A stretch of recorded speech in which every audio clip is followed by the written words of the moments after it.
The Emmaus Road, from Luke 24. It was nearly evening, and two of Jesus' followers were walking on the road from Jerusalem to the little village of Emmaus. They felt desperately sad as they turned all the events of the week around in their minds.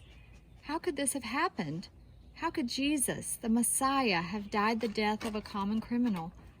How could such wonder and glory and hope, all those children waving palms, all the people singing Hosanna, how could that have ended? The two walked on, hopelessly weeping as they spoke.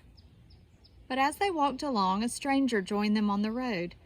They scarcely looked at him, although there was something a little familiar about the way he walked, and even about the tone of his voice. "What are you talking about?" he said. Why, the terrible things that have happened in Jerusalem." They shook their heads, hardly able to continue. "Oh," said the stranger, "what things?" "What things? Are you the only visitor who does not know what happened this week in the city? The death of Jesus of Nazareth? We believed he was the Messiah." The stranger shook his head. "You foolish people," he said gently. "Don't you understand the scriptures?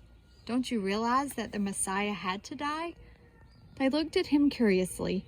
His eyes were deep in shadow, and the light of the setting sun seemed to blaze all around him. Who was he? Why did they think they had met him before?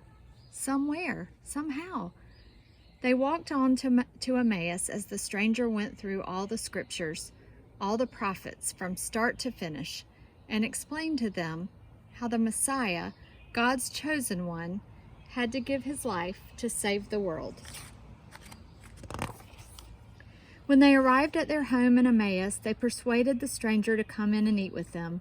They sat down, and the mysterious guest took the bread, blessed it, and broke it. And suddenly their eyes were opened. They saw that it was Jesus.